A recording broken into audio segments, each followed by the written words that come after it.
missing Mr. Porcina. There he comes. All right, good evening, everybody. Hello. I would like to call the regular meeting to order and announce that the board did meet in closed session and the following action was taken. Dolores Moore was appointed the vice principal for Toby Johnson Middle School. I would also like to, yes, you can clap for that. I would also like to announce that tonight's meeting is being video recorded and will be available on the district's YouTube channel. I would like to announce that cards are available at the table just outside of the boardroom for anyone who wishes to address the board. If you wish to address the board, please complete a card and hand it to the staff member at the right of my side. Please be sure to complete the card indicating whether the matter you wish to address is on the agenda or not on the agenda. If the matter is on the agenda, we will assume you wish to speak when it comes time to address that item on the agenda, and will hold your card until that time. And I'd also like to make the following two announcements. I would like to announce that item number 11, the recommendation for additional 2015-16 expenditures on the consent agenda, is being moved to the discussion action section of the agenda.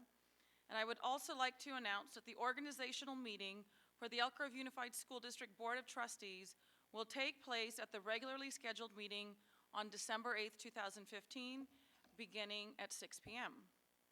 And now we have our Pledge of Allegiance, and I would like to call on Mr. Jose Sanchez, parent volunteer and school site council member at Monterey Trail High School. Oh, I jumped the gun. You may come up with your family, and then also Ms. Laura Ricks, the vice principal for Monterey Trail, if you would like to accompany. And my colleague, Dr. Martinez Aleri, would like to read some wonderful things about Mr. Sanchez. Stand up. The Elk Grove Unified School District is honored to recognize Mr. Jose Sanchez for his outstanding contributions to Monterey Trail High School. Mr. Sanchez has been a school site council member since 2014.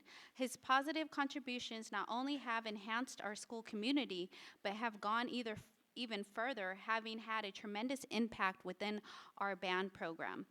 Mr. Aaron Smith, our band director, stated that when he first came to Monterey Trails High School, Jose's eldest son, Jose B. Sanchez, was a sophomore trumpet player. At the time, the band had 35 members in it. That year, some of the parents got together with Mr. Smith to discuss ways that they could grow the band program into something that their children in the community could be proud of. Mr. Sanchez stepped up in a big way. As one of the founding members of Monterey Trails High School's first parent booster organization, he helped to organize parents every year. The amount of parental support grew, and as a result, the band grew. Monterey Trails High School expanded the band schedule, participated in more events, visited elementary schools, and looked into ways that the band would be able to showcase its talents. Together, the school and parents were able to take students to festivities in Concord, Fairfield, San Mateo, and San Francisco. When Mr. Sanchez's second son, Julio Sanchez, performed in band in his senior year, Mr. Sanchez participated as a chaperone on their first band trip to Disneyland. Without his valuable help, the trip would have never been possible. In addition, Mr. Sanchez and his wife, Myra, took it upon themselves to take care not only of their children, but all the students in the band by offering rides and providing food. Many of the band students frequently called them Mom and Dad due to their connections and generosity. His children have demonstrated success through their years and have also contributed to school programs. Mr. Sanchez's son, Jose B. Sanchez, is a music major at San Jose State University, studying trumpet and music education. Julio Sanchez is studying film and is enrolled at CRC. Juan Carlos Diego Sanchez is a freshman at Monterey Trails High School and is heavily involved in art. Rosie Sanchez is a seventh grader at Ed Harris and is in the band program. We hope to see her when she's a freshman at Monterey Trails High School. The Monterey Trails team is excited to continue to work with Mr. and Mrs. Sanchez for another 4 years. The school is grateful to Mr. Sanchez for his contributions to our school on behalf of the students and recognizes that much of our success comes from both the support of parents like Mr. Sanchez within our Mustang community. So congratulations.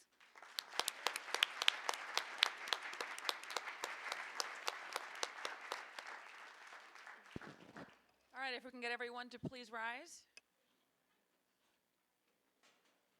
Salute. Ready? I pledge allegiance to the flag of the United States of America and to the republic for which it stands, one nation, under God, indivisible, with liberty and justice for all. Would you like to say anything, Mr. Sanchez? Well, yeah, I'll say a few things. Sure. Face this way, I guess. Yeah, you can. Right there. First of all, I want to say thank you. I want to thank you to the board for allowing me this opportunity to be here today. Thank you to my wife, Estella, and her family, my mom, my brother, my sisters are all here. Nice. Estella's always been part of my side. Now I'm going to cry. She's always been right by me when we do the volunteering work. My brother, my sisters, my mom, we've even wrangled them in to help out with everything we've done. So without them, it's just been a harder work to do. But one of the things that we started doing ever since our kids started elementary school at Isabel Jackson was just to be involved with the school. And it doesn't take much. It doesn't take much to be part of their lives in school. And we just thought, well, that's what we're supposed to do, and that's what we did. And we continue to do it to this day. One of the hardest parts of doing volunteer work is getting other parents involved and just getting them into their child's lives. And a lot of times the kids don't want them there. And I understand that. You know, they want to go off and do their own thing. They don't want mom and dad around. But there's a lot of kids who do want mom and dad around. If not, there's someone like my wife or I or my brother, my sisters, anyone.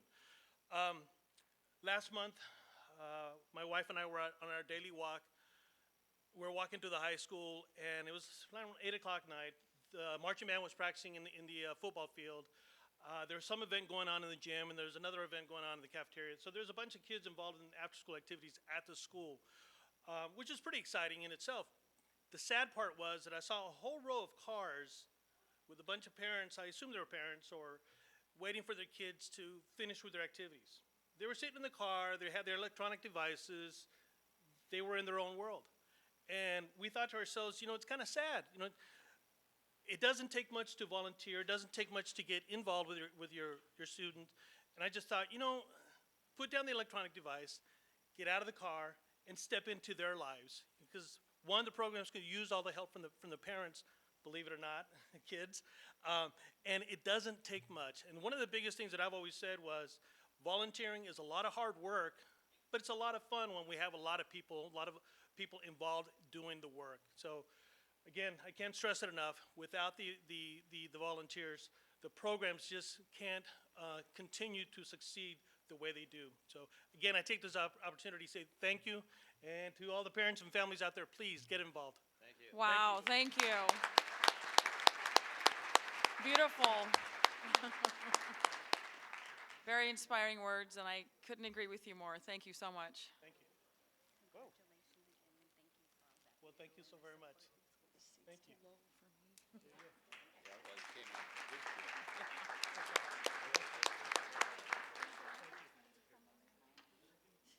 Yeah. Should be our recruiter.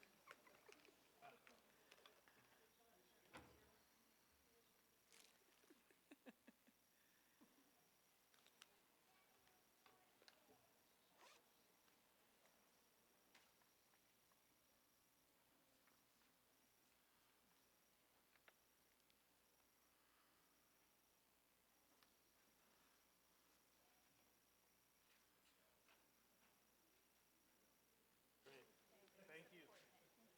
How about another round of applause? Thank you.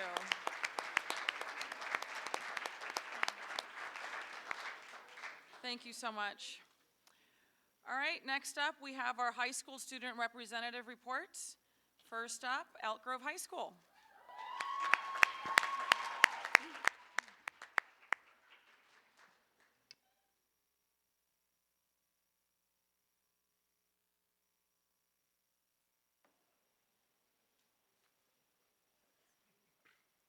Good evening, President Singh Allen, members of the board, Superintendent Hoffman, and Ms. Avalos. My name is Jackson McDaniel, and I'm the Senior School Board Representative at Elk Grove High. And I'm Emily Medigovich, the ASD president. The herd has been on the move since we last met. In September, our well-known ag department put on third grade field day where kids from the schools around Elk Grove come and spend the day out at our ag farm. The FFA students lead the elementary kids on a tour of the barns and show them the different types of farm animals and the greenhouse. Twice each semester, we host Unity Day, where peer counselors and link leaders work with students new to the herd family through orchestrated activities that allow students to open up and to express themselves, make connections, a difference, and be heard. The senior class got together to show the home crowd what real herd pride looks like with the senior tailgate. We enjoyed pizza and soda while getting our blue and gold on. The band led the senior class into the stadium. Not gonna lie, it was pretty awesome. Homecoming season began with the Homecoming Rally, where our creative team came up with great performances and amazing skits to reveal to the homecoming court. We had a magical carpet ride with Aladdin and Jasmine. Rafiki presented Simba, and Simba revealed a pair from on high. Cinderella lost her slipper, and her prince revealed. But no one was more surprised when Prince Philip's Sleeping Beauty awoke before the magical moment. In late September, construction on the floats began, with all the student councils out at the barns helping, same with their parents. Everything was a magical success. The theme for this year's floats was classic Disney. The freshmen saluted Winnie the Pooh and Tigger too, while the sophomores brought Steamboat Willie back to life. For the class of 2017, it was Alice in Juniorland. You've never seen that cat grin quite so broadly, probably because they ran away with the top prize. Finally, the seniors completed their circle of homecoming life with a tribute to the Lion King. On Wednesday of homecoming week, we had the Powder Puff football game. The halftime at this game is always memorable. We introduced our Grand Marshal, Miss Trina Lee, for all the contributions she makes to Elk Grove High School, sponsoring the Unity Herd and Theater program. This fall, we have Miss Lee to thank for organizing our first Diversity Expo, where clubs and groups such as Middle Eastern students, clubs like GSA, Christian, and World Languages had interactive displays. Also during the halftime, one royalty pair gets to kiss the pig. This year, Samir Sandhu and Jesse Santos got to pucker up. Samir even prepped with a special lip balm. This was actually a fundraiser for the Leukemia Lymphoma Society. Students made contributions to see the royal pair of their choosing plant a big one on that little porker. There was a big disturbance in the force when the Junior Frosh Powder Puff team snatched a victory from the senior-sophomore girls for the first time in 5 years with a 12-6 upset. As always, the Powder Puff cheerleaders, coached by Varsity Cheer, stole the show with their high-flying stunts, dance antics, and yes, they rocked those cheer uniforms. On Friday, we were privileged to present the annual homecoming parade to the community, our future herd at Kerr, and the kids from Jessie Baker. They were delighted with the floats, and as always, loved the special attention from the homecoming royalty. At halftime on Friday night, the school would find out that they elected Jacob Cornelio and Madison Wong homecoming queen. Jacob Cornelio King. We finished homecoming night with a victory on the field, and balance was restored to the force. Earlier this month, we had our Fall Academic Awards, where ASB and school administration recognized over 350 students with a 3.67 GPA or above, and of those, 115 had a 4.0. Our herd volleyball team has made it to CIF championships and has advanced through the first 2 rounds last week. The girls are in Rockland tonight for round 3. The band has had a full parade, game, and competition scheduled this fall. Most recently, were awarded the grand sweepstakes at the Lodi Band Review. The herd football team is also in playoffs and will advance to the second round this Friday against Merced at home in Thunder Stadium. The first week of December, Elk Grove High will host the annual Cartwright basketball tournament. You are all invited to come out and catch some great hoops from a variety of both men's and women's teams in the region. To end the semester, Cookies and Crayons will start for students on December 8th to help with finals and all the projects that will be due. This concludes the EGHS School Board Report. As always, we welcome you to the many activities and events that make Elk Grove High School a beacon to the community. Jackson and I look forward to reporting back to you on March 1st. Thank you. Thank you. Excellent report.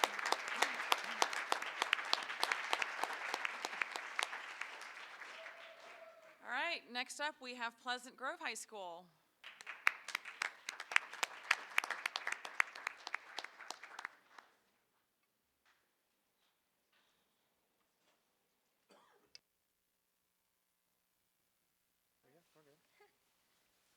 Good evening, President Singh Allen, members of the board, Superintendent Hoffman, and Ms. Avalos. My name is Max Creech. And I'm Kate Charisma. We're from Pleasant Grove High School, and we're honored to be here tonight. Pleasant Grove's 2015 to 2016 school year has gone off to an enthusiastic start. This year, our ASB program has continued to thrive as we welcome many new students that have had an immense impact on the year so far. This year, we added on more freshmen into the ASB class than we have ever before, and they've proven ready to help and fill in wherever they can. We proudly recognize our school's early academic and athletic achievements, along with upcoming events. Link Crew has started off the school year putting in hours before school to prepare the numerous incoming freshmen for their high school experience. Our seniors started their first day off of school with Senior Sunrise, where we had the opportunity to catch up with friends, win raffle prizes such as yearbooks, dance tickets, and Disneyland tickets, eat some awesome waffles, and watch the sun come up as they started their first final year together. We got our staff excited for the start of the year with our annual staff rally like a few days before school started. The staff was able to team build as well as throw dodgeballs at each other and determine which department was the best. We had our second annual Welcome Back rally, which actually pits our staff versus their students, their own students. During that rally, they competed against each other in games such as like Chocolate Unicorn, where you had to stack Oreos on your forehead. We also had a game where teachers and students had balloons tied to their feet, and each team had to try and pop the other team's balloons. It was very funny watching some of these teachers run around. My highlight of the rally was hearing the roar of the crowd during our first Spirit Stick of the year. Always awesome to hear all the Eagles screaming. And our Wave of Spirit, which is where we have our current spirit leader, Hamza. He ran around with our giant Spirit Stick, red, white, and blue, running around our gym. And everybody, when it hits you, it's kind of like a wave. So you have to go up and scream. It's awesome. And then our teachers ended the rally while we watched them whip and nay-nay. And our students bravely danced to Can't Touch This in our dance competition. Within the first weeks of school, Senior Parent Information Night and Back to School Night also occurred. This allowed our parents to gain information about the upcoming year and learn about what happens on our campus. In addition, we hosted our traditional Renaissance barbecue to reward students for getting good grades and keeping them up. Our seniors loved a day off of class and a day to grow closer to their own senior class at our senior barbecue. Hosted by motivational speaker Keith Hawkins, the day set a positive start to their final year together. Our athletes have also gotten a great start to this year. Our football team truly fought this year with our Coach Rosso back in the leadership position, and they made their Division I playoffs. The student cheering section, better known as the Flock at PG, has been crazy this year. The students some students drove all the way to Napa last week to watch our playoff game and support our Eagles. Along with football, our girls volleyball had their first perfect undefeated season this year, and they're actually playing tonight. So right after this, we're actually going to watch them and cheer them on along with the rest of our school. And the rest of our sports, including women's tennis, men's soccer, women's golf, cross country, have all put up great battles in their divisions and had awesome successes this year as Eagles. Our Unity Day has consistently been an inspiring day where students are able to open up and realize the similarities they possess with others. This day consists of small and big group activities along with individual reflection.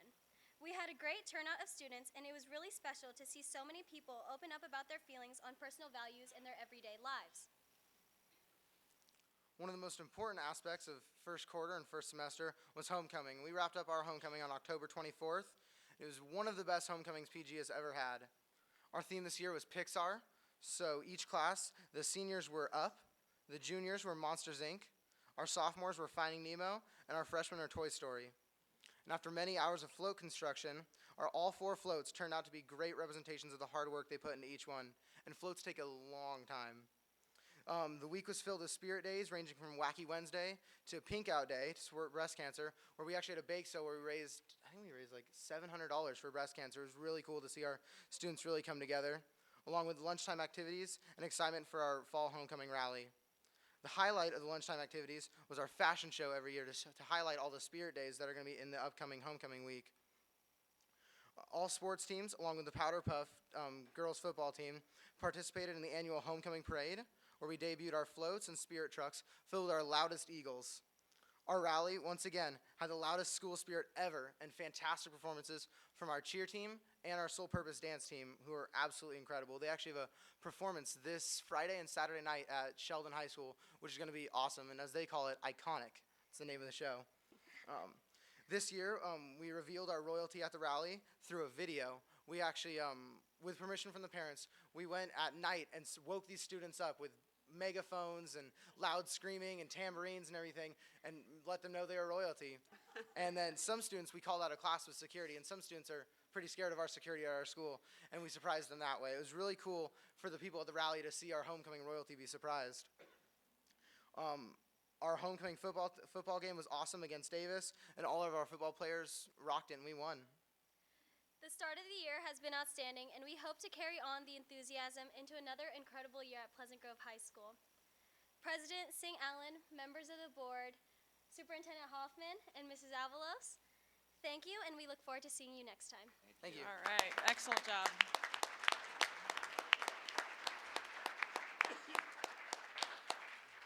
Excellent job, and I'd also like to recognize Ms. Zita Dendy, the Vice Principal for Elk Grove High School.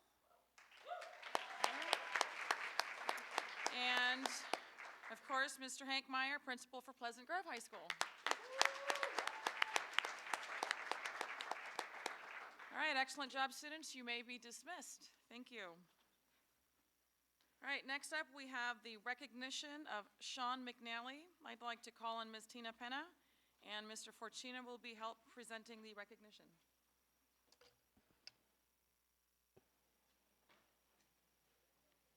Thank you, and good evening, Ms. Singh Allen, President Singh Allen, members of the board, Superintendent Hoffman, and Ms. Avalos. I am very proud tonight to ask the board to recognize Elk Grove High School teacher Sean McNally, who has been awarded the National Air Force Association's Medal of Merit for his leadership and support of the Air Force Association's National Cyber Patriot Program. This critical STEM, science, technology, engineering, and media area, which educates and develops students to understand cybersecurity principles and objectives, is critically important to both personal and national security. Mr. McNally's initiatives have resulted in greater awareness, led to the creation of 60 teams competing at national level competition, and contributed to his selection as the California State Air Force Association's Area 1 Teacher of the Year for both 2014 and 2015. Sean's exceptional service has been recognized additionally through the awarding of this prestigious Medal of Merit. Tonight, the board is asked to recognize and commend Sean McNally for his commitment and his leadership leading to this outstanding achievement. And he is coming forward.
All right, how about another round of applause for Mr. McNally?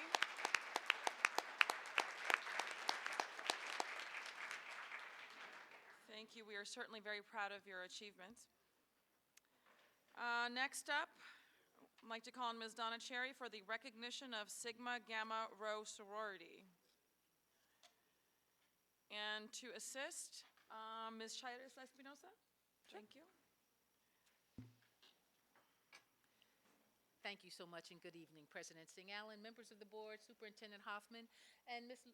Avalos. It's such a good time to say thank you during the season of thanks to people who go out of their way to do great things for our schools and for our community. And so this evening I have a wonderful opportunity, and I would like you to welcome and thank members of Sigma Gamma Rho Sorority Incorporated. They are a leading international nonprofit community service organization that continues to grow through sisterhood, scholarship, and service. This sorority has over 500 chapters in the United States, the Bahamas, Bermuda, Canada, Germany, Korea, as well as the Virgin Islands. 7 educators back on November 12th of 1922 at Butler University in Indianapolis, Indiana, started this sorority.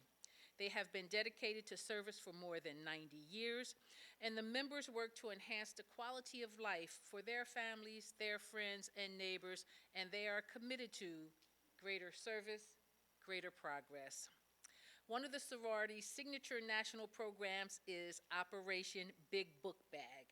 Chapters around the world take time each year to work on collecting school supplies in their local areas to donate to local schools. For the past several years, some of our Elk Grove schools have benefited from these donations. Last year, both Union House Elementary as well as Samuel Kennedy Elementary were recipients, with a combined monetary equivalency of donations of about $1,500 split between both schools. This year, Union House has again been chosen to receive the donation of school supplies on behalf of the Eta Alpha Sigma Alumni Chapter, which serves Greater Sacramento area. The monetary equivalency of this year's donations to Union House is over $1,600. I would like to take time this evening to thank the members of Eta Alpha Sigma Alumni Chapter of Sigma Gamma Rho Sorority Incorporated for all of their hard work, dedication, and service. And I would like to ask many of them to come up. You'll see, first I'd like to ask Dorothy Stoppelman. She is the principal of Union House Elementary School, to come forward, as well as the ladies in blue and gold. This evening we have with us the chapter president, or Basilis, Belinda Rab Patterson. Also, we have our own Anna Trinell and our own Drina Freeman. We have Rhonda Staley Brooks, also Cindy Coleman, and Nika Ridgway joining us this evening. If you'll please give them a warm round of applause and thank them for all of the work that they have done for our students in Elk Grove Unified School District.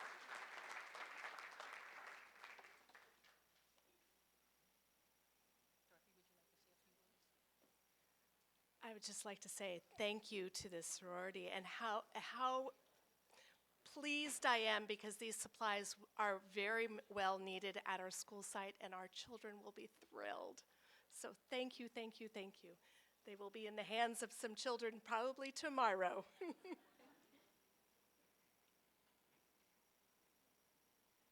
Good evening, President Singh Allen, members of the board, Superintendent Hoffman, and Mrs. Avalos. On behalf of Eta Alpha Sigma Alumni Chapter, Sigma Gamma Rho Sorority, I am the president, Belinda Rab Patterson, and we want to thank you for allowing us to be here tonight, as well as thanking Union House for allowing us for our second year to donate school supplies and backpacks. Last year, we were only able to do the school supplies, and this year we upped the ante and we're able to get backpacks for students, and we look forward to continuing this. So thank you tonight.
How about another round of applause? Outstanding work. Thank you very much. All right. Next up, we have our academic recognition of fall student athletes and coaches. I'd like to call on Mr. Rod Edmiston and to assist, Mr. Madison and Ms. Albiani.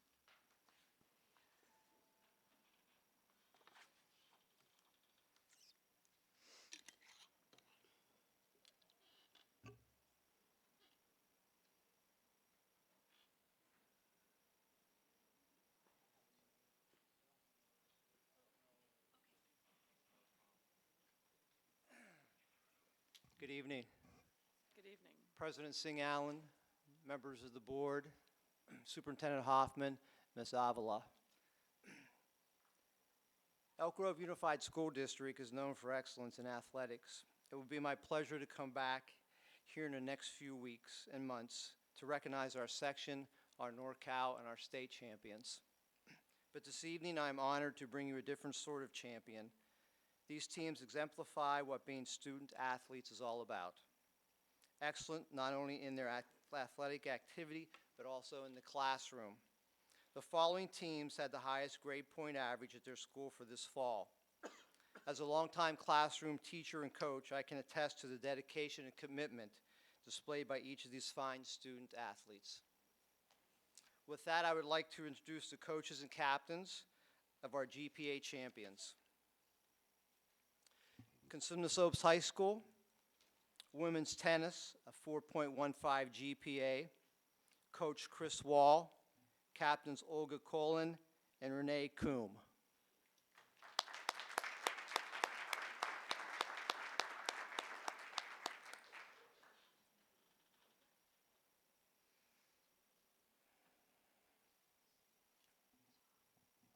Elk Grove High School, cross country, team GPA 4.04. Coach Tom Rosso, captains Isabella Dobson and Randy Peterson.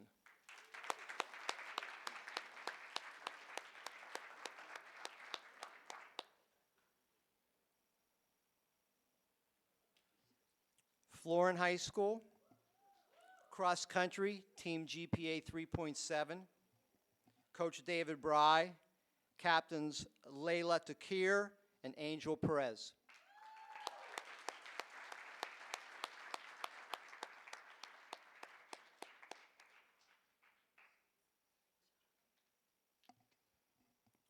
Franklin High School, women's tennis, 4.45 GPA. Coach Jesse Pangelinum, captain Laura Lum.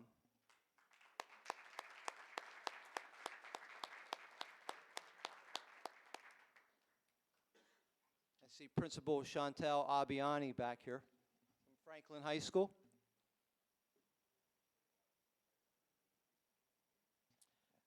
Laguna Creek High School, women's cross country, team GPA 4.09. Coach Brian Joka, captains Beatrice Lay and Daria Green and Camille Bean.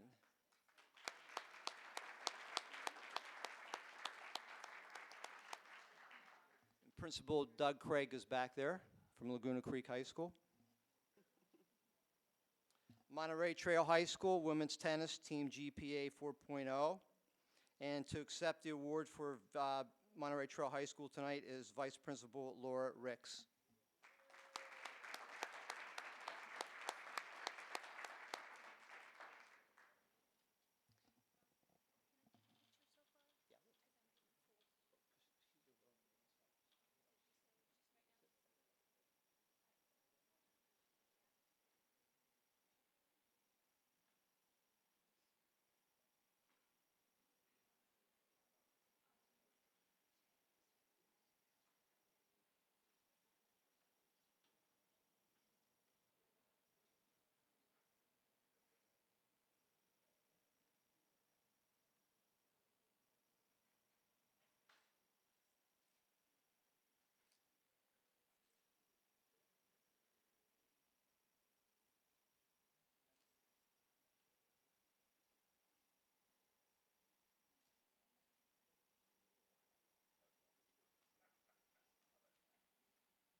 Pleasant Grove High School.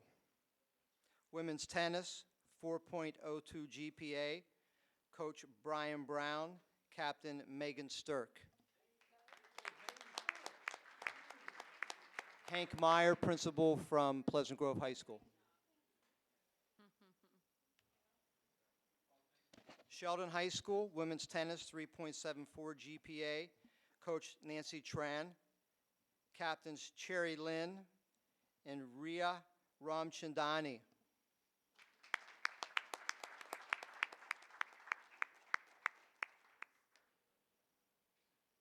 Valley High School, cross country, 3.34 team GPA. Coach Nikki Swift. Chris Vantine, Maria Micardo, and Leo Salazar, captains.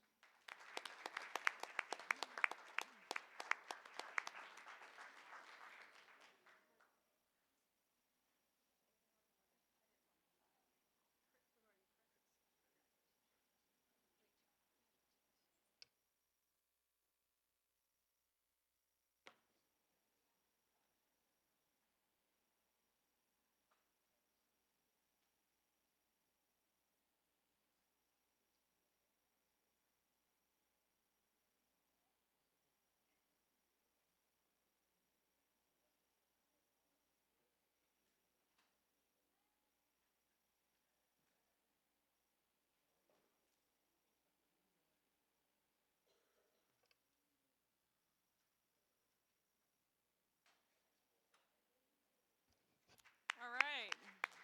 Thank you, and congratulations to our teams and our coaches. Excellent job, excellent job.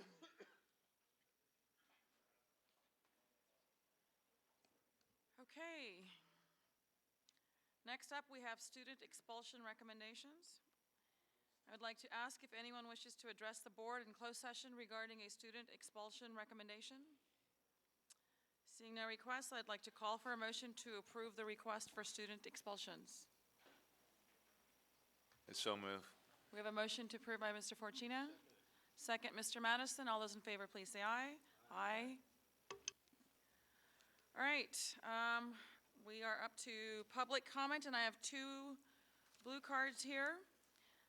First up, pardon me if I'm butchering the name here, Clinton Crispin?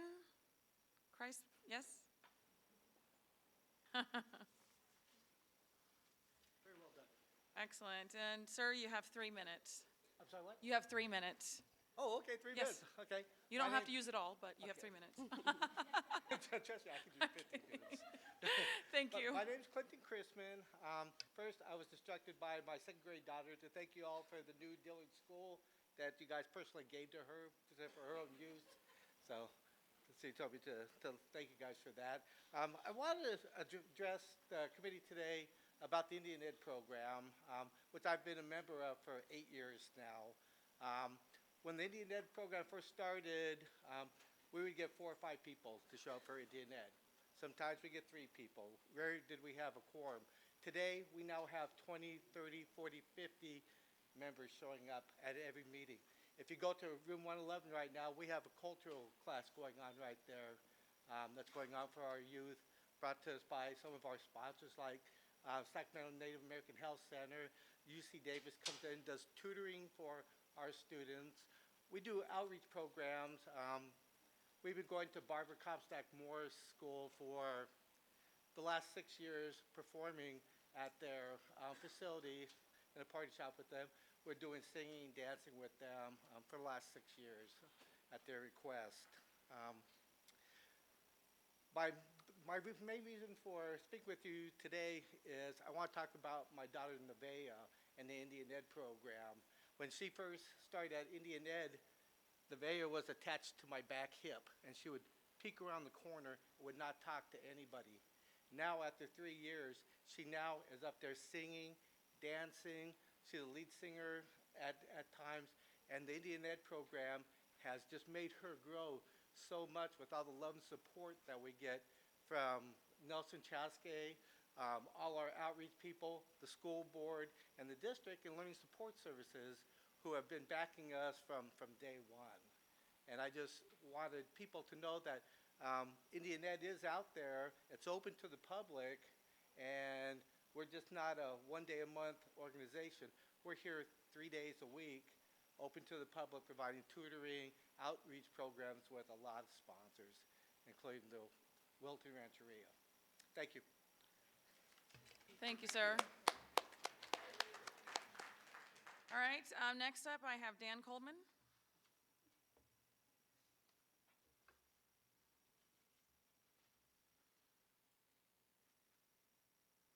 You guys are speedier than I was expecting. I have a sophomore watching my kids at home, so I didn't know if I'd be able to get home in time. But I am here, thank you for the opportunity. I'm here to ask for considering an increase in funding for middle school athletics. My oldest, Nate, just started Albiani this year, and I was surprised at the limited offerings that there are for middle school sports. You have the volleyball, boys and girls basketball, wrestling, and track and field. With a school the size of Albiani, the number of kids that will be able to participate that is pretty limited. I called Ms. Albiani, and she put me in touch with Principal Dobson, who I love for future reference. She's fantastic. She explained to me the budget is $12,000 for the school, and that the programs had been cut years ago in the recession. And I would ask that you consider restoring the budgets to their previous levels, at least include expanding to 7th grade sports. I'm the son of a teacher, and my mom used to spend her money on things for her class, things that she could have been spending on me, which I never got the money. But I always felt strongly that teachers shouldn't spend their own money. And Principal Dobson also told me that there are over 50 students running cross-country at Albiani right now, even though it's not funded. They have no money for equipment, no money for coaches, and they're going to be fundraising on their own.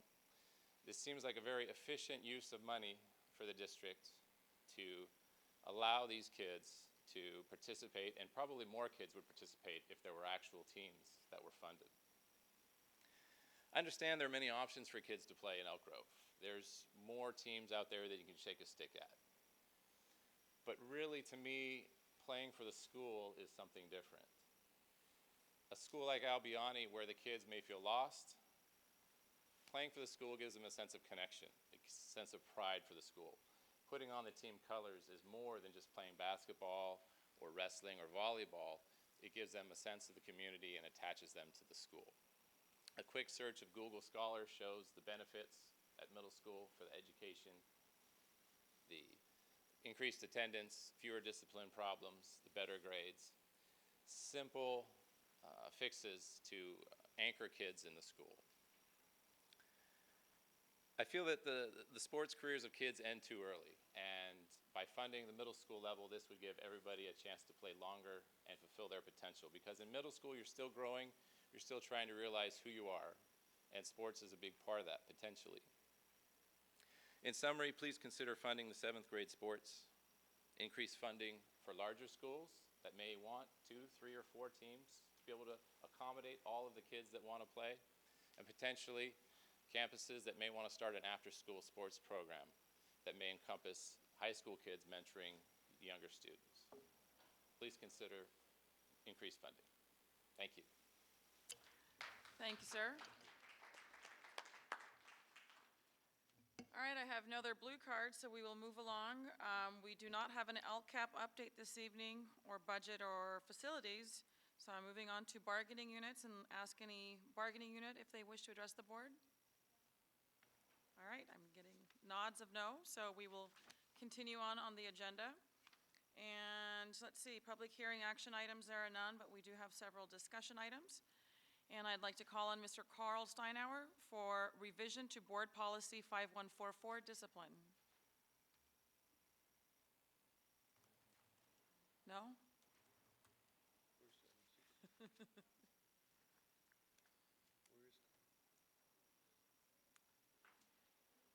We can move down to Mr. Riley, because the next two are Mr. Carl Steinauer, so we'll go on to Mr. Riley.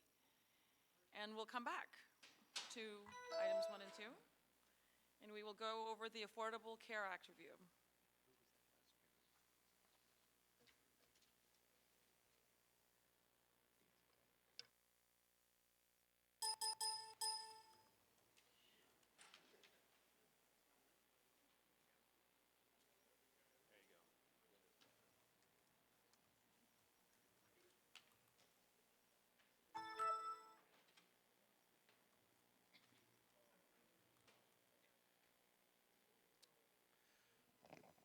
Good evening, President Singh Allen, members of the board, Superintendent Hoffman, and Ms. Avalos. So I'm presenting to you this evening some basic principles of the Affordable Care Act, an overview of our responsibilities as we gear up to meet compliance. So the Affordable Care Act really addresses those employees who serve as temporary or substitute employees who do not fall under any of our existing collective bargaining agreements. So those employees falling within our collective bargaining agreements all have medical benefits. So this is addressing those other employees. So who is eligible? Employees who average 30 hours of service per week, or a total of 1,440 hours in a year, in that 48-week period. So eligibility is measured by a measurement period. And that measurement period is a collection of hours of service of data to be used in the calculation. So it's a 12-month period. And then overlapping that measurement period towards the end of it is what's called an administrative period. So that's the period we are currently in, where we are performing the eligibility calculations and making offers of coverage. And that's a 90-day period.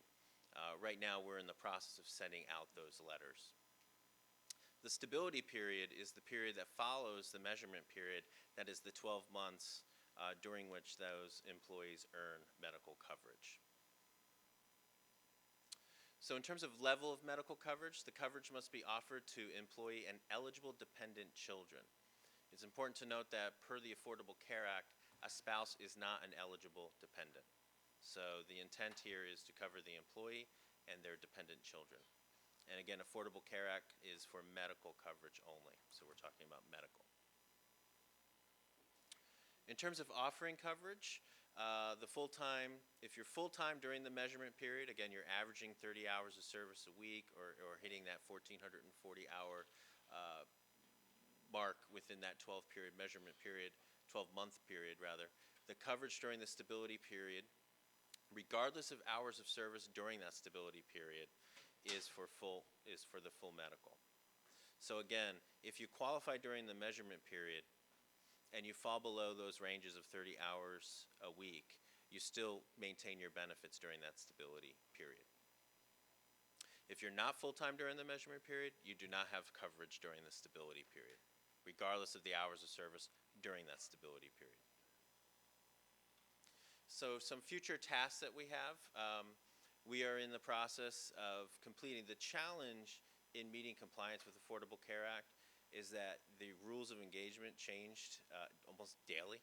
We've been having regular meetings with our legal counselor and our experts, regular check-ins. So we've been sort of forming the policies that we've been moving along, and that is not atypical regarding districts in California. The school environment, the educational environment, poses a number of very unique challenges to meeting of the Affordable Care Act, and we've been navigating ourselves through that. We're tracking actual time for employees close to the eligibility breakpoint and part-timers. We calculate eligibility for all variable hour employees. So this has been really a yeoman's task for payroll and our benefits department and human resources. All these additional tracking of hours, both for the Affordable Care Act and the Healthy Family Act of 2014, whereby part-time employees, temporary employees are earning sick leave as well. So we really have to change the way that we do business. We're documenting offers of coverage, which again is being done presently. We provide marketplace notice to new hires. We've been satisfying that requirement for some time. We ensure non-discrimination, and we have to report to the IRS our results. So just so you have a perspective, our open enrollment period is coming upon us December 7th through December 18th. So that is why we're in the process of sending out letters of eligibility. Our measurement period was October 21st, 2014 to October 20th, 2015. And that measurement period was for the stability period of January 1st, 2016 through December 31st, 2016. So that is an overview. I can take some questions if you have any. All right, thank you for that update on the Affordable Care Act. Any questions or comments from my colleagues? All right, seeing none, it's a very complex issue, and so I do appreciate the update. Thank you, sir. Thank you.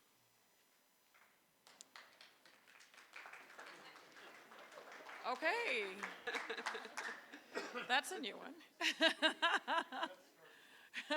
Beth is starting the trend to applaud every presentation. That's a good trend. Welcome back, Mr. Steinauer. Yeah. All right, we are on the revision to Board Policy 5144, discipline. Good evening, President Singh Allen, members of the board, and Superintendent Hoffman and Ms. Avalos. I do apologize for my tardiness. I thought I gauged the timing of this better than I had. Ye of little faith, see? But tonight I'm bringing forward to you two revisions to board policies that deal with student due process. The proposed changes are fairly simple. In general, the revisions relate to new laws or our organizational nature as to the structure of the policy, or add it for consistency with district's approach in handbooks and other policies. The first tonight is Board Policy 5144 regarding student discipline. The revisions are minimal, basically citing additional references and management resources. So we open up to the board for discussion. Okay, any questions or comments from my colleagues? Just a comment? Yes. Yeah, I just like to say thank you, and thank you to Chris. This new process of revising board policy is smoother, it's faster, it's in accordance with all the principles of inclusion, and it's just a positive way to go. So thank you. And I appreciate that we are in compliance with CSBA, that it's aligned. Yes. So thank you for that. Any other comments from anyone? All right. Thank you. I want to add that these revisions have been vetted through our attorneys, have been brought to our principals, as well as EGEA management. The second is Board Policy 5144.1 regarding student suspension and expulsion due process. Again, the revisions are minimal, but bring the policy into compliance with current law and cite additional institutional codes and supplementary resources. Any questions or comments? I think we would echo the same. Thank you for updating all of these policies. Thank you. Thank you, sir. All right, we're moving on to discussion and action items. First up, I'd like to call on Mr. Rob Pierce. Adopt resolution of intention to convey 2 easements for water pipelines and 1 pedestrian easement at the Anatolia 2 Elementary School site, and set a public hearing for these easements. Good gosh, that's a long one. Thank you, President Singh Allen, members of the board, Superintendent Hoffman, and Ms. Avalos. Relatively straightforward resolution from my end of the perspective pertaining to new schools, whether it be elementary, middle, or high school. But the item before you tonight is a resolution of intention to convey 3 easements, all 3 pertaining to what we refer to as Anatolia 2 Elementary in the Sunrise region of our district. 2 of the easements are water pipeline easements, one a domestic water flow, and the other being a fire flow for fire hazards and whatnot. And the other would be to the city of Rancho Cordova for a public right-of-way easement, so more specifically a pedestrian right-of-way. So the image that I have here on the screen, you can see one of the water pipeline easements at the north end of the site. Again, that would be for a fire circulating system, and then also to the east portion of the site is another water pipeline easement. That's both for fire flow as well as domestic water. And then the red hashed region there to the far north would be the public right-of-way easement. The reason that that's come down in the way that it has through our development of the project with the California Department of Ed, there's going to be a bus loop turnout at that north end portion of the district. So the public right-of-way easement has to follow that bus loop to the back of what would be the future sidewalk at the location. So I would be happy to answer any questions that you might have. Again, these are pretty straightforward easement requests. One from the two water pipeline easements, excuse me, are for the Sacramento County Water Agency.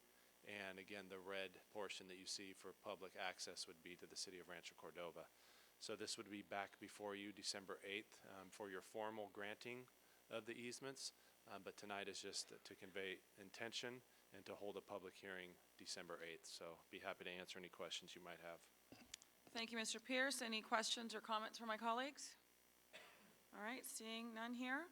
I'd like to call for a motion to adopt resolution number 24, intention to convey 2 easements for water pipelines to the Sacramento County Water Agency and 1 pedestrian easement to the city of Rancho Cordova at the Anatolia II Elementary School site, and set a public hearing for December the 8th, 2015 at 6 p.m. here in the boardroom.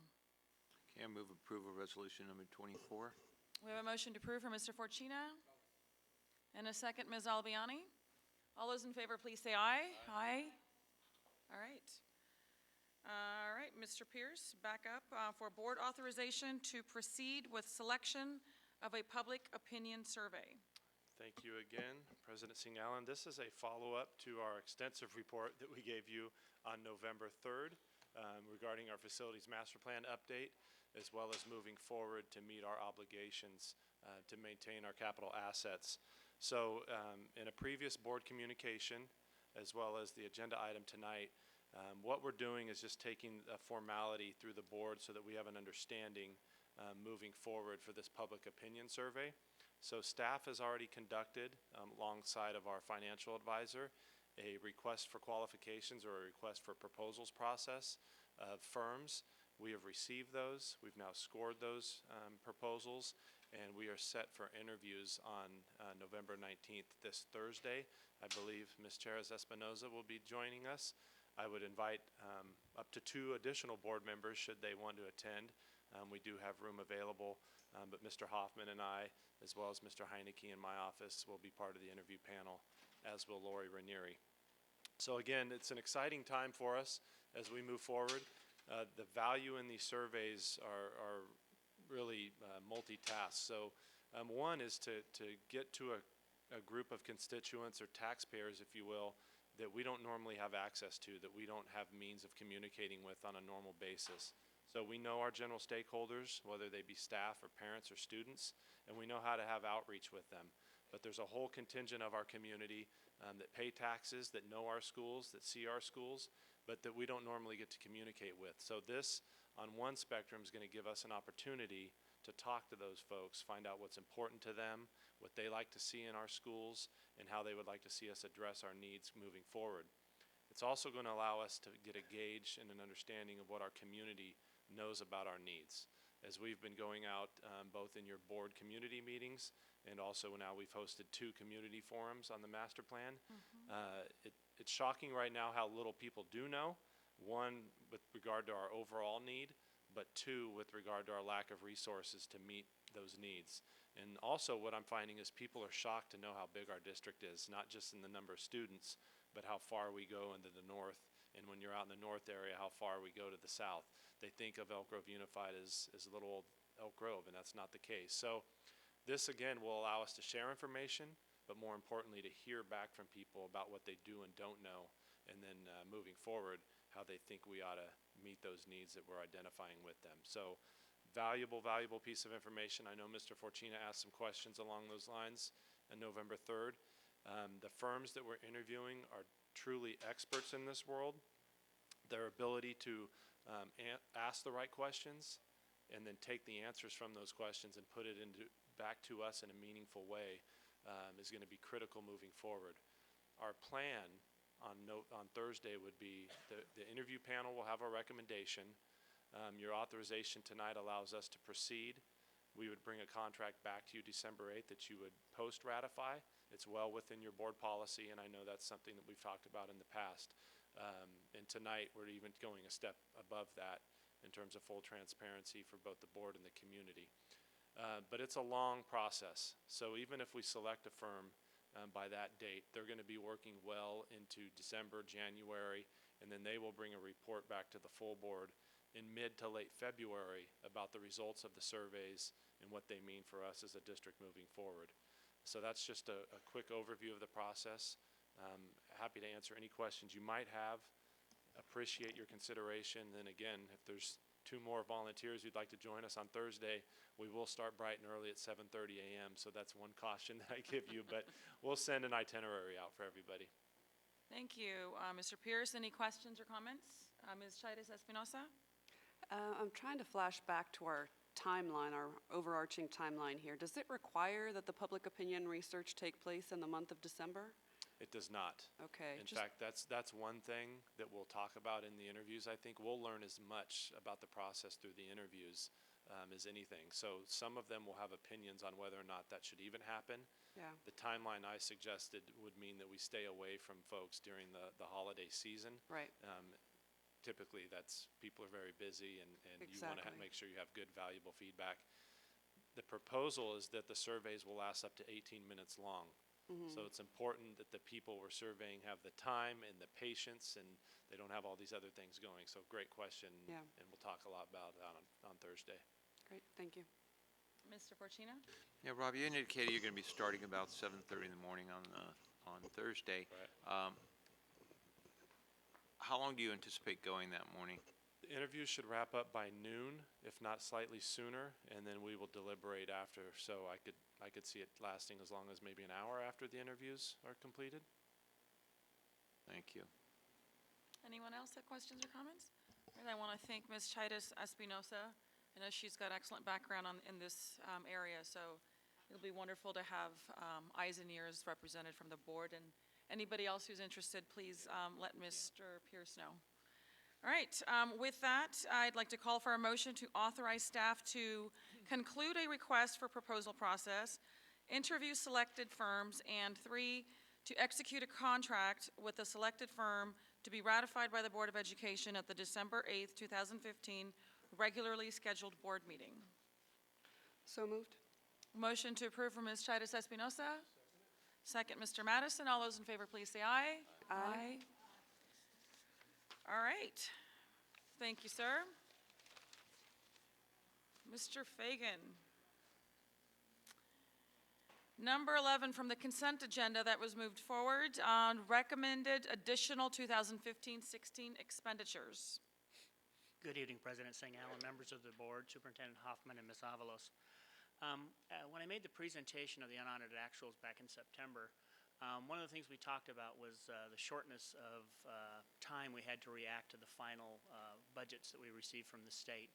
So at that time, the board asked us to go back and look at our priorities that we had considered, both approved and ones that were on the list but weren't approved by the board, and come back with some recommendations on items that we would recommend be approved as part of the 15-16 priorities mid-year. I want to remind the board that we'll be back in February and March with full priorities for 16-17. So kind of the criteria we used in developing this list was, is it something that we currently need right away? And is it something that we can implement mid-year? So with that, we put our cabinet put our heads together, and we went back to the documents, and we selected those items that we felt we had a great need for right now, and items that we would recommend to the board that we implement in 15-16 after the first of the year. So with that, I'll entertain any questions or comments from the board or direction. All right, thank you, Mr. Fagan, for the update here. Any questions or comments from my colleagues? I'll start with Ms. Chaitis Espinosa. Just one brief comment. I appreciate the fact that this builds on the last conversation that we had when we were approving the current year budget. So there's a continuation of those same initiatives. So we appreciate that. Sure. Mr. Forcina. Thank you.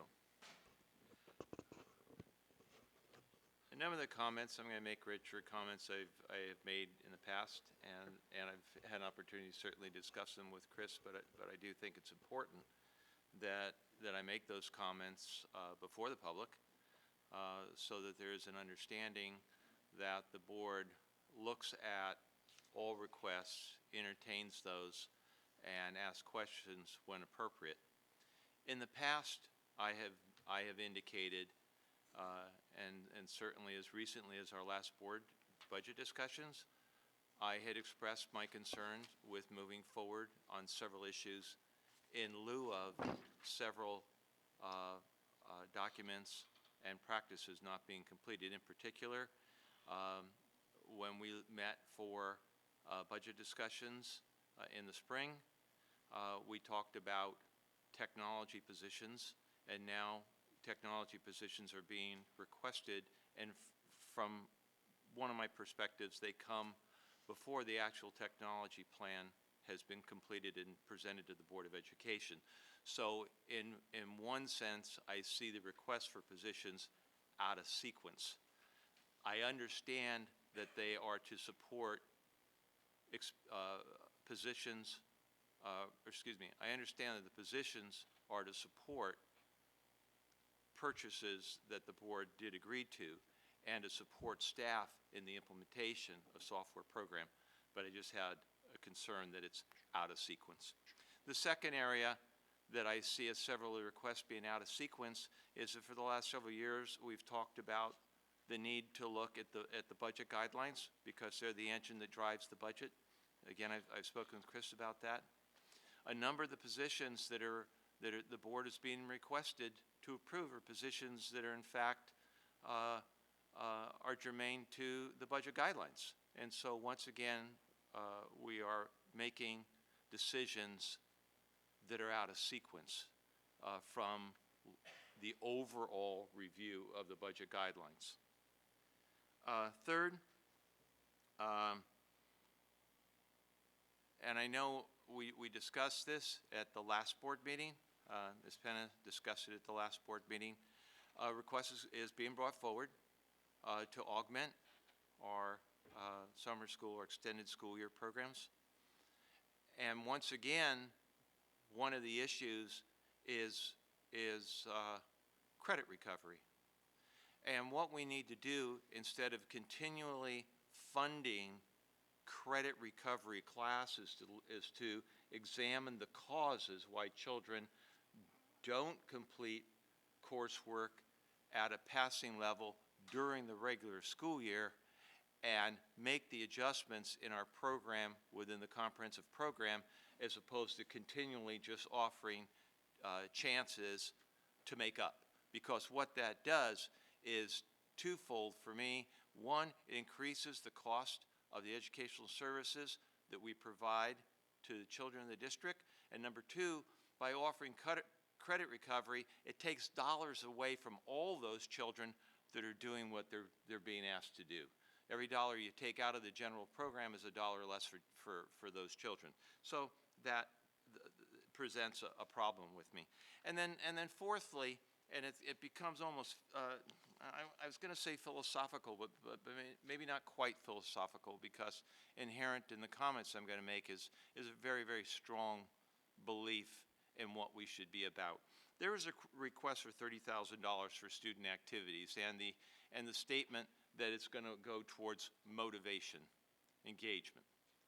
I have a strong objection to offering more things without addressing root issues. And by that, what I mean is school and classroom climate and culture are what make a difference in terms of student engagement and student performance, and ultimately the reduction of the achievement gap. When children come to school every day and are welcomed, when teachers are understanding of the environments they come from and not feel sorry for those children, but instead provide program that demonstrates to the children that they are in a safe environment, that learning is encouraged, that they are going to be expected to perform, where they understand the rules, where the positive atmosphere is continually given, then children are going to understand that it's okay to excel, and they will. by just giving dances and more assemblies, to me, doesn't get at the root issues that truly engage students. Now, I understand why this is here. I understand the whole issue is going to be examined, and I support that in terms of minimally what is it that we believe all children should have. I understand that, but I think that when, see, I think that for me, and just speaking for me, there needs to be honesty when some things go on the table. Like, I think it's okay if it would have been said, we want to provide $30,000 to these 4 schools so they can do a few more things that we think the kids will enjoy. That's like straight up honest. But to talk about motivation, it brings in so many secondary issues that I think it's hard to justify the expenditure in those terms. And then we were asked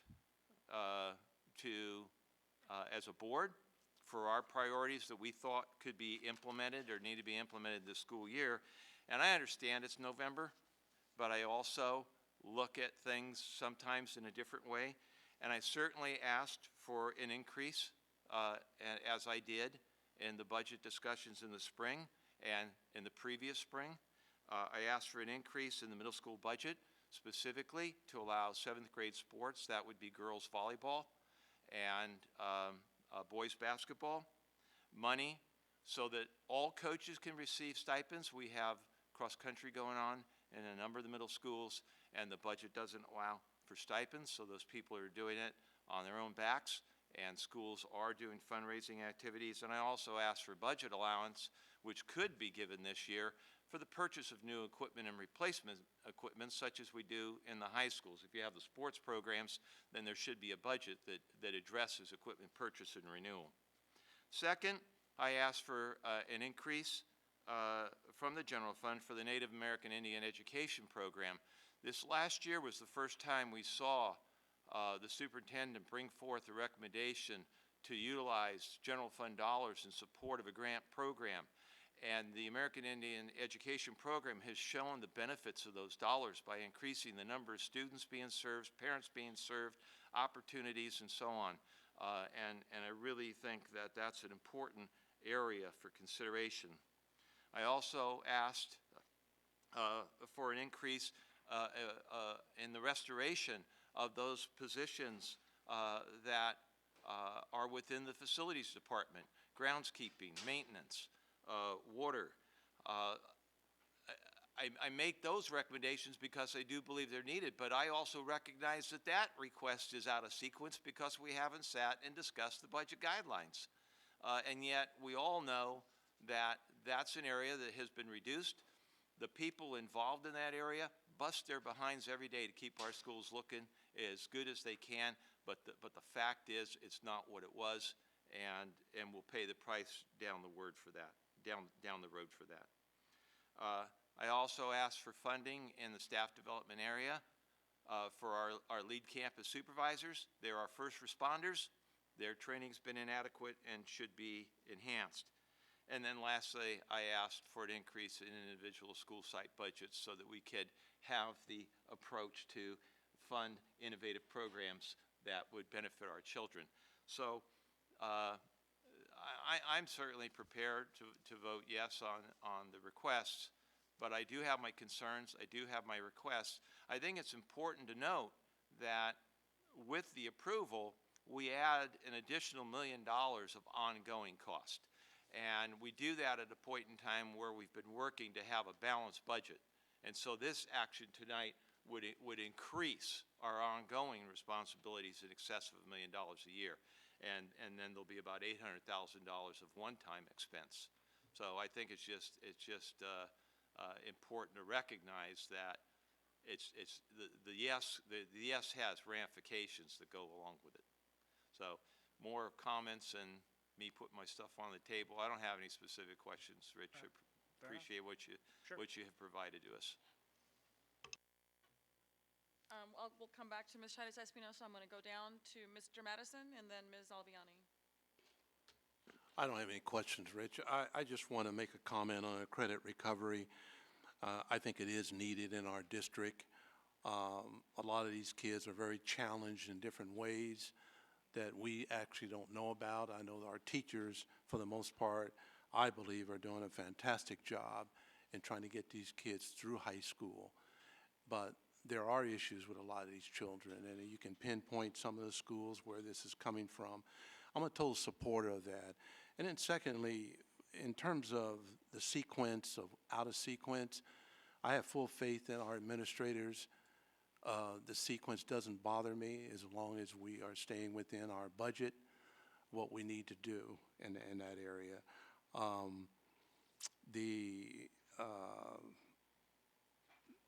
lot of kids are more privileged than other kids. And that's why I go back, when you look at our budget and the things we have to do, we have to look at this and not just have a cookie cutter or same approach for all schools around in our district.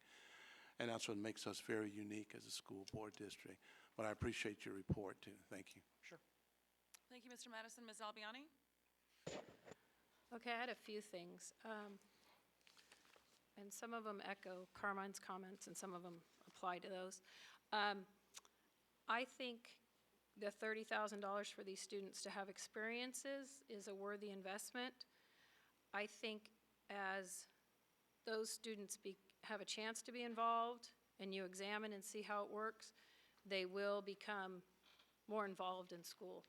And if it's the choice of the wrong words, I don't think you ever lose by having a kid become involved and become tied to an instructor, a fellow student, an activities leader, who all are dynamic people in our district. It's a wonderful asset. It's my understanding that came as a result of a leadership meeting with student activity leaders, and the district as a whole wants to have every child have those opportunities, and so I appreciate that one greatly. I do believe 7th grade sports. I'm a huge sports fan. I did K-8, never done this middle school stuff, my poor children. But I would like to know what has happened in the past, just to make it a little more clear for me, what has happened in the past, where we are now, and what it would take to get back to where we used to be, where there were more options, please. For 7th grade sports? For 7th grade sports. I have spoken before. As I've gone out and met at more schools this year, I think the year-round elementary school librarians have some special challenges. Caring for our textbooks and tracking those at the numerous different times through the year. So I would appreciate knowing, I realize we have limitations, but even giving them 30 more minutes just for those groups due to the fact that their population is so much higher and they have those many materials that we need to take care of because they are such an investment. And so that, I want to see a technology commitment from us. I'm looking forward to a technology plan. I would like to get that started. I think it's coming from the bottom up. They're excited about it, and we need to start figuring out how to meet. The restoration of school funds is I feel very strongly that's a positive as well, to give those schools the opportunities to support the activities that are special to them. My school's got a drama teacher that my kids are in Romeo and Juliet right now, performing Romeo and Juliet tonight, and that he pays for that out of his pocket. We need to help those people. We have those special people in every single one of our schools, and so what we can do for them, and that, I think that's the power of going to your own place where you see your assets and you can take advantage of those. Oh, and the last thing, I think credit recovery is fabulous. I think, Carmen, I understand the frustration of it, but I think we've also taken very good steps to help decrease this. We redid our SARB progress. We're putting in our PBIS. We are proactively trying to stop this. And I think results of those programs becoming ingrained and building will hopefully reduce the need for credit recovery.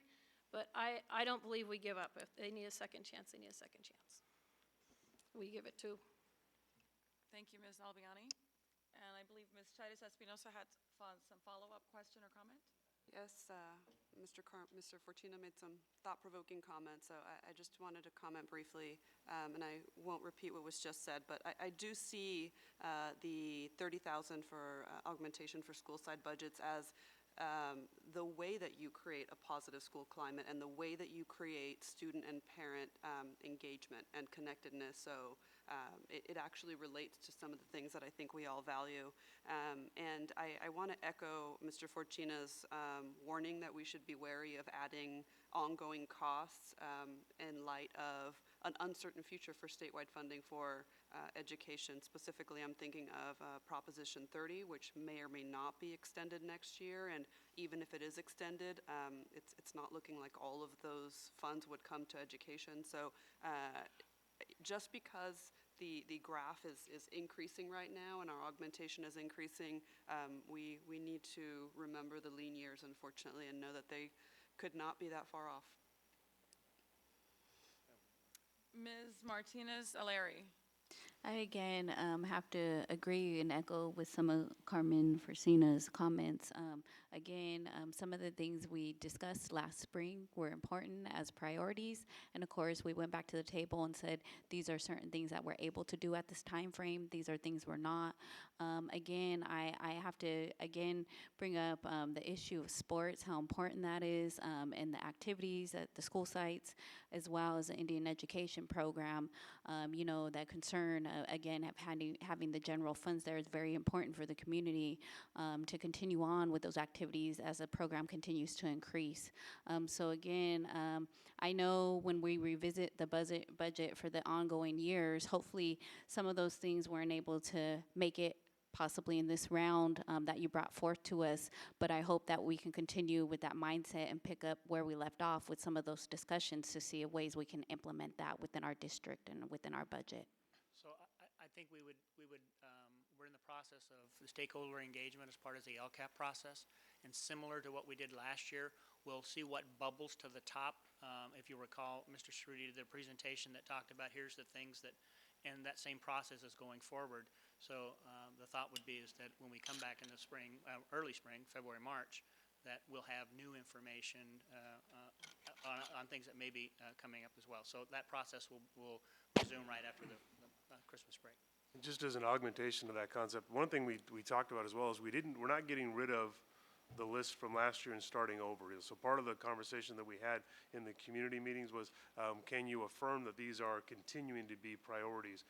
So we don't expect the list to be completely different. We expect it to be augmented moving forward. So I would expect many of the same, all of the same to be, unless there's something specifically people say, no, that's been taken care of, so it's off the list. But I can't imagine there's too many of those.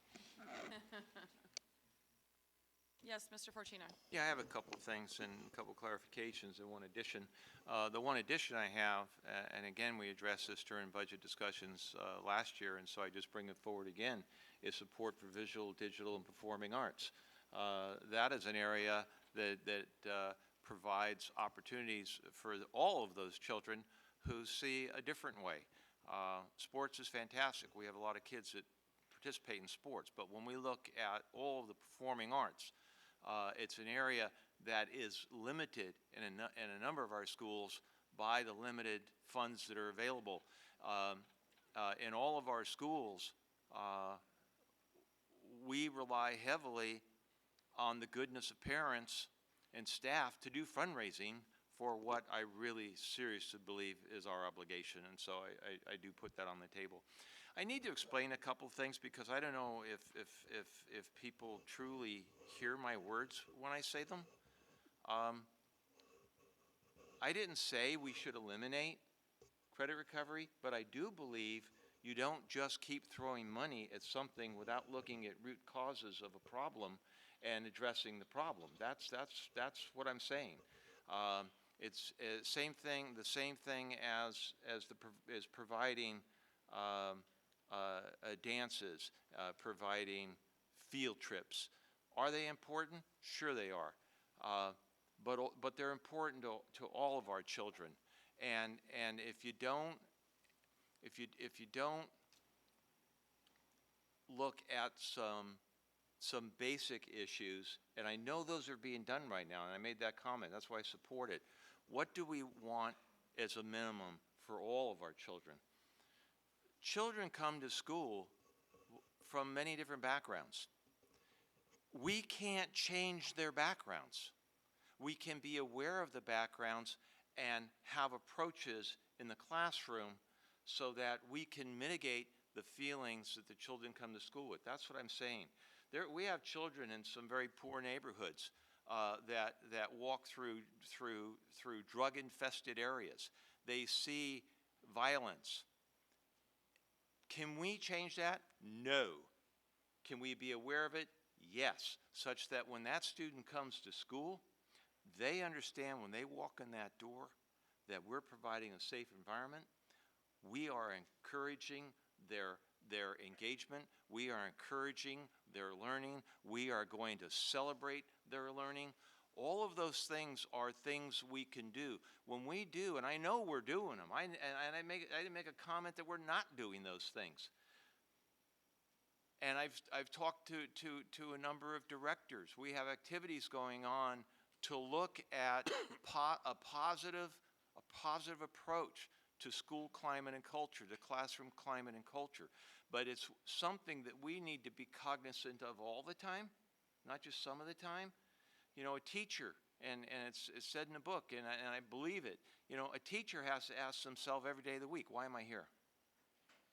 Why am I here? That's an important question, and those are discussions that we should have. So, I said I was, with respect to the $30,000, I said I was going to vote for it because I think it's important. But I also think it's important to look at, in a comprehensive way, what is it that engages a student in learning? And how do we optimize that learning? That's our responsibility. That's our job. Same thing with the credit recovery. Do we want to give a second chance? I mean, that's one of the things schools do. They give you a second chance. But we shouldn't ignore the reasons why so many kids are in that position and look at the things we can do to keep them out of it. That's also our job. So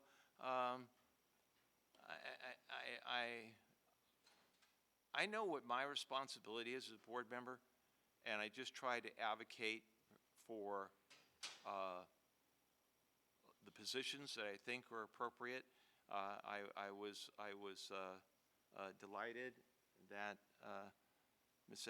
Espinoza talked about the ongoing cost. It's really easy just to say, yeah, we'll do this and we'll do that. But you know what? At the end of the day, the dollars add up. And when we're working towards a balanced budget, then we got to be cognizant of our behavior. So that's where I am. Can I just make one comment? I didn't imply that you weren't concerned about recovery. I just want to make sure, we want to know the root cause of our problems. And if we certainly can correct that in our secondary schools, then we ought to do that. And I trust Ms. Penna and her staff and our curriculum department that we look at ways that we reduce our recovery. I don't know, are we keeping track of that? Are we improving each year? But again, there are circumstances that a child does need a second chance on that. So I just want to rest on that. And, to summarize, I think we are all on the same page. We're all here for the best interest of our students, of our children. That's why we're all up here, and that's why you're all doing your job. So first and foremost, I really appreciate the board communication. I think there was a lot of thought put in from staff. It explains it very succinctly as to why why we are adding funds, the request for funding is there. I don't think that it leaves anything there to, leaves us wondering why and where did you come from these numbers, and is this justified? I think you've done an excellent job, everybody from their respective departments that has made the request. I also know that this conversation does not end today. This is an ongoing discussion. I think that's very important to remember. This is staff's recommendations for additional funding, not part of our ongoing discussion that we are obligated to have and will continue to have. So to echo some of the comments that my colleagues have made, I too am very passionate about visual and performing arts, and I know that that will be something that I will continue to be an advocate for when we have our discussions. My children do not participate in sports. That is not their forte. What has them engaged in school is band and arts. So if we are truly going to meet the needs of all students have different needs, bottom line. Not everybody is going to want sports. And so, and for the same reasons why sports is important for that level of engagement for a student back to the school, the same 100% of the same arguments can be made for band and visual and performing arts.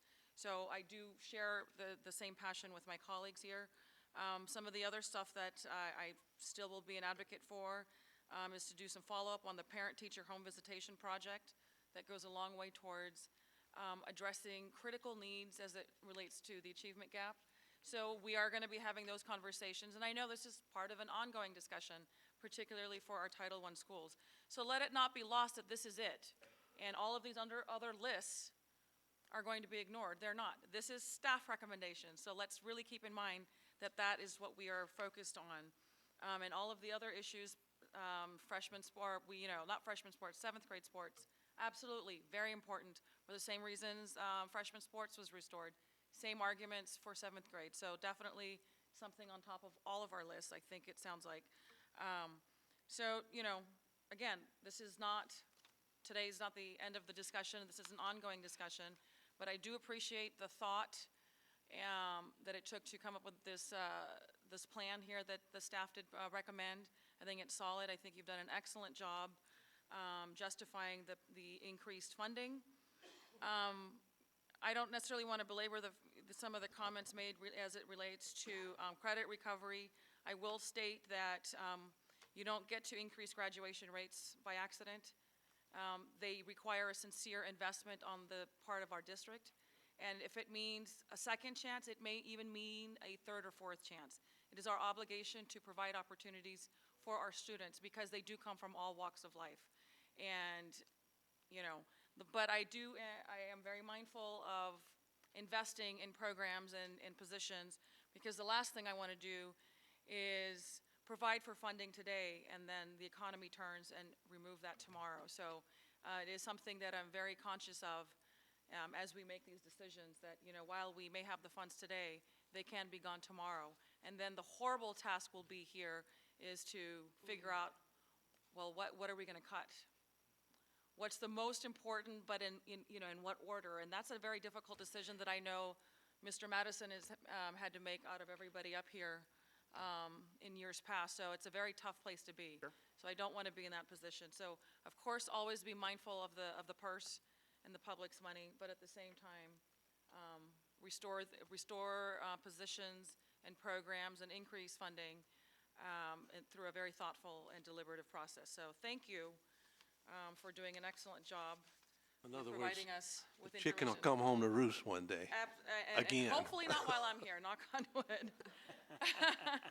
So with that, I would like to call for a motion to approve the additional 2015-16 expenditures. I'll move it. We have a motion to approve from Mr. Madison. I'll second. Second from Dr. Martinez-Aleri. All those in favor, please say aye. Aye. Aye. Any noes? Very good. Thank you, sir. All right, we do not have any action items, so board member and superintendent reports. I'll start from the left. Ms. Chaires Espinosa. So I'm going to combine a report and a reflection.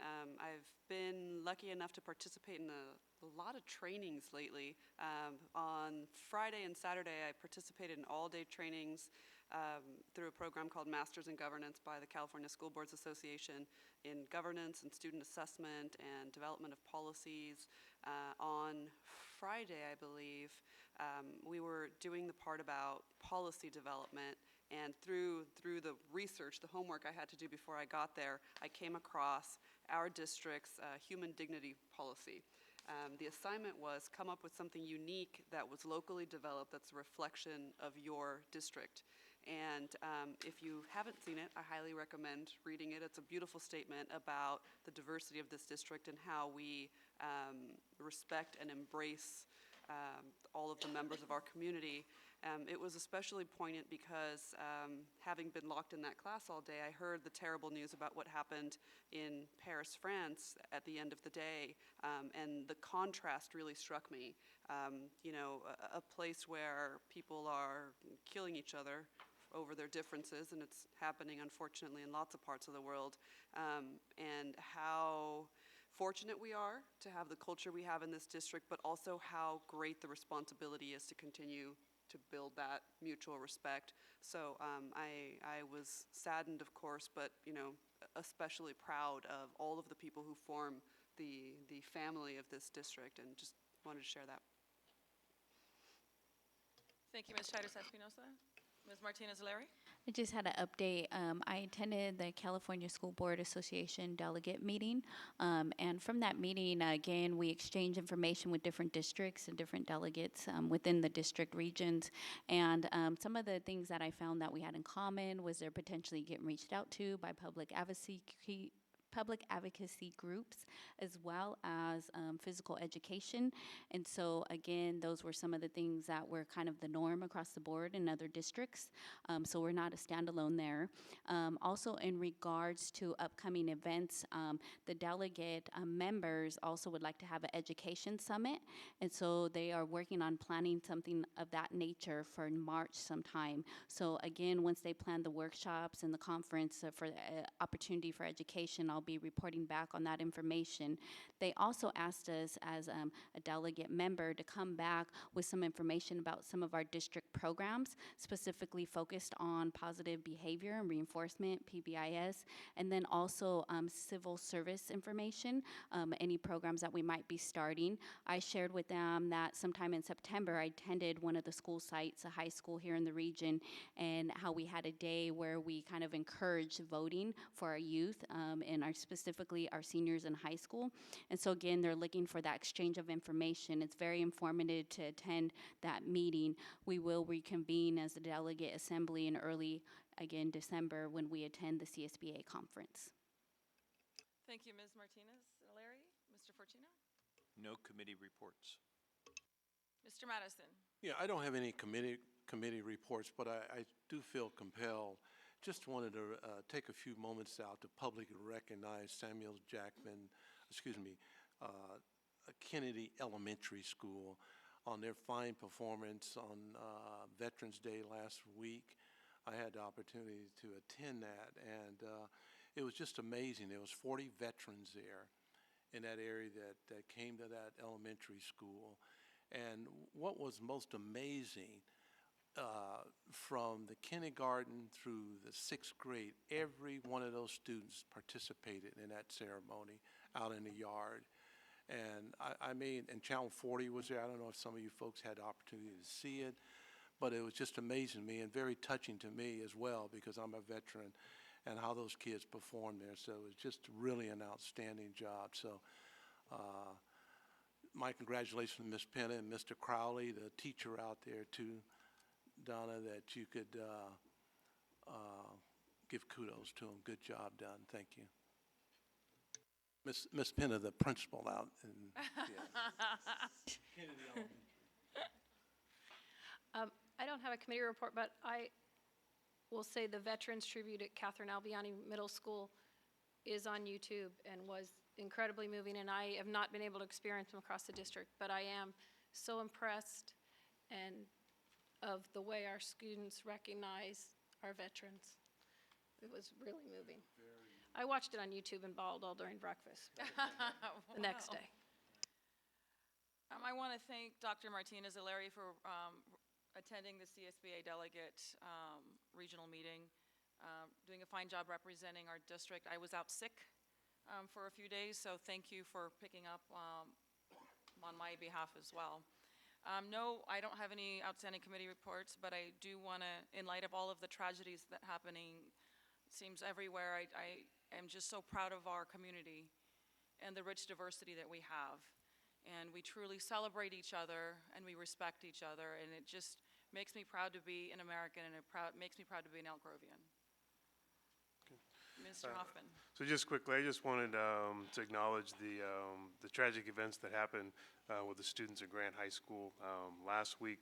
I've had the opportunity to be in contact with Dr. Martinez, superintendent there, and just letting him know and letting the community and their families know that our thoughts and prayers are with them, and did have a conversation about offering counseling services if they needed additional, but they had that part covered. So just let them know that he's in our thoughts and prayers. All right, thank you. We are on to the consent agenda. Mr. Forcina? Yes, I'd like to move approval of the consent agenda, items number 1 through 10 and 12 through 20. I'll second it. All right, we have a motion to approve from Mr. Forcina and a second from Mr. Madison, and Ms. O'Leary has an abstention. I would just like to abstain from resolution number 2 on the action item. All right, and resolution number 2 pertains to Dr. Martinez O'Leary's absence, so makes complete sense to abstain from voting on one's own action. So thank you for that. All those in favor, please say aye. Aye. Thank you. All right, discussion items, nothing removed from the agenda, so any items from the floor? Mr. Forcina. Yeah, in light of legislation and certainly purpose of the board, I'd like to have a discussion sometime soon regarding student representative to the Board of Education. Regarding? Having a student representative Oh, on the Board of okay. Education. Okay. That was very minor legislation. I know we can't get into a discussion about it, but all it did was change a shall appoint to shall appoint within 60 days if there's a petition, if there's a request. That's all. Thank you. Good update on having, okay, so Mr. Forcina will work with Mr. Hoffman on working through that issue and hopefully seeing it on either a future agenda or a discussion. Yes, sir? Okay. Anything else from anyone? All right, with that, we are adjourned. Thank you.